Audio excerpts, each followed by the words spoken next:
বিহার বিধানসভার ভোট এসে গেল বলে শাসক বিরোধী সব শিবিরই বিহারে ব্যস্ত আসন সমঝোতায়। সেই প্রস্তুতিতে বিরোধী শিবিরকে কিছুটা হলেও পিছনে ফেলিয়ে এগিয়ে রয়েছে কিন্তু শাসক জোট এনডিএ। জোটের দুই বড় শরিক বিজেপি ও জেডিইউ নিজেদের মধ্যে আসন সমঝোতা একরকম চূড়ান্ত করে ফেললেও চিরাগ পাসওয়ানের পার্টি এলজেপি কে নিয়ে এখনো ফাঁপড়ে পড়ে আছে এনডিএ। কেননা বিহারের 40টি আসনে প্রার্থী দেবেন চিরাগ। এনডিএ কি তবে ঘোড়ার ঘাস কাটবে?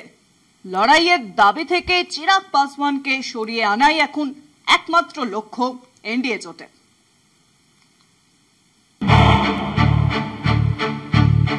2020 সালের ভোটে 243 আসনের বিহার বিধানসভায় বিজেপি 74টি আসন জিতেছিল।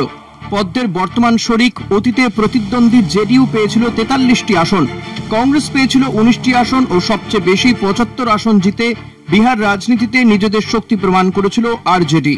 কিন্তু রাজনীতির কাটাকুটিতে বিরোধী আসনেই বসতে হয় তেজস্বী যাদবকে।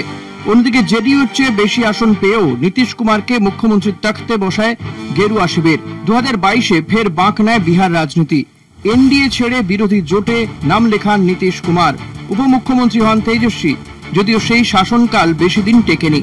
নীতিশ আবারও এনডিএর হাত ধরে নিজের হাতে ক্ষমতা ধরে রাখায় আসন্ন বিধানসভা ভোটে সেই ইকুয়েশনেই লড়তে চলেছে শাসক জোট। আসন সমঝোতাও মোটামুটি নিশ্চিত। 105টি করে সর্বাধিক 210 আসনে লড়াই করবে বিজেপি ও জেডিইউ। এনডিএ চাইছে 20 আসনে লড়াই করুক এলজেপি, কিন্তু 40 আসন পেতে গো ধরেছেন চিরাগ পাসওয়ান।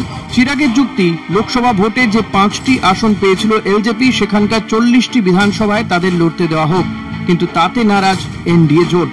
এনডিএর পাল্টা যুক্তি, 2020 বিধানসভা ভোটে 243টি আসনে লড়ে মাত্র একটায় জিতেছিল চিরাগের দল। উল্টে নিজের নাক কেটে এনডিএ যাত্রাভঙ্গ করেছিল এলজেপি।